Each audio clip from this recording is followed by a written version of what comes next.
नमस्कार, मैं सुनीता मौर्य आज आप सबके बीच में बेटी नहावन गीत लेकर प्रस्तुत हुई हूँ। प्लीज़ हमारा पूरा वीडियो ज़रूर देख कर जाइएगा और गीत पसंद आए तो ज़्यादा से ज़्यादा शेयर कीजिएगा और लाइक कमेंट ज़रूर कीजिएगा।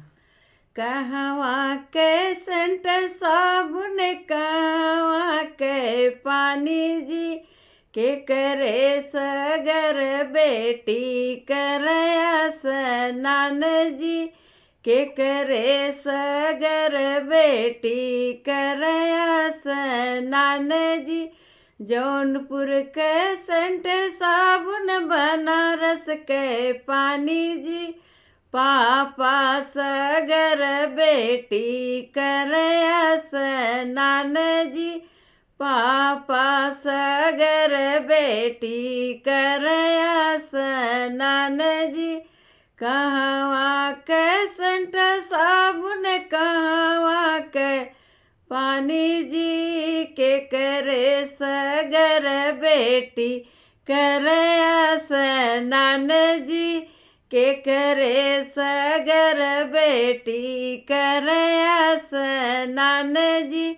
जौनपुर के सेंट साबुन बनारस के पानी जी चाचा सगर बेटी करया स्नान जी चाचा सगर बेटी करया स्नान जी।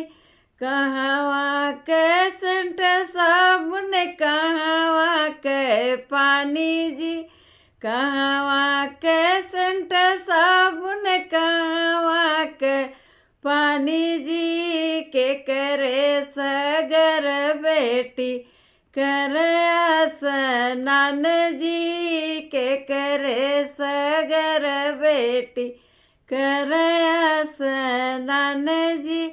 जौनपुर के सेंट साबुन बनारस के पानी जी भैया सगर बेटी करया स्नान जी भैया सगर बेटी करया स्नान जी। कहवा के सेंट साबुन कहवा के पानी जी के करे सगर बेटी करया स्नान जी के करे सगर बेटी करया स्नान जी। नमस्कार दोस्तों, लाइक कमेंट ज़रूर कीजिएगा। धन्यवाद।